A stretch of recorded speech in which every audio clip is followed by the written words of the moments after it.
नमस्कार, आप देख रहे हैं आवाज इंडिया। मैं हूं आपके साथ आशीष। महाराष्ट्र में पक्ष और विपक्ष में बयानबाजी अपने चरम सीमा पर है। संजय राउत के ट्वीट को लेकर महायुति ने निशाना साधते हुए संजय राउत को बुद्धिभ्रष्ट और महिलाओं का अपमान करने वाला बताया है। संजय राऊताच्या बुद्धिभ्रष्ट डोक्यातून आज एक ट्वीट बाहेर आलंय।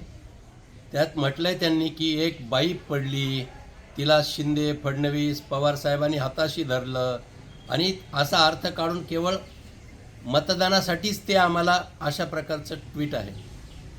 मला राऊतांना एक सांगायला पाहिजे की लाडकी ताई, लाडकी बहीण, लाडकी आई असं म्हणणं ही महायुतीच्या नेत्याची संस्कृती।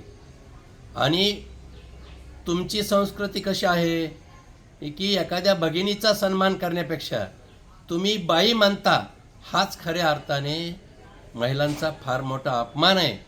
आणि हे नक्कीच आहे की आम्ही ताईवर कुठलेही उपकार करत नाहीत। ताईच्या लाडक्या बहिणीच्या आर्थिक उन्नतीसाठी सरकार म्हणून मदतीला जात आहोत, त्या मोबदल्यात काहीही मागत नाहीत।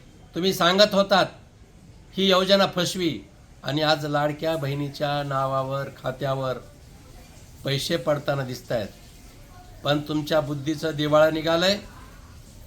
किमान ताई पडली, आई पडली, माता पडली असं म्हटलं असतं तर काय तुमच्या तोंडाला आग लागली असती कशाची? लक्षात घ्या संजय राऊत, तुम्ही स्वातंत्र्य दिनाच्या औचित्यानं बाई म्हणून आमच्या माता भगिनीचा फार मोठा अपमान केलाय, हे नक्कीच। वीडियो जर्नलिस्ट शिवाजी काले के साथ अंजनी कुमार मिश्रा की रिपोर्ट, आवाज इंडिया, मुंबई।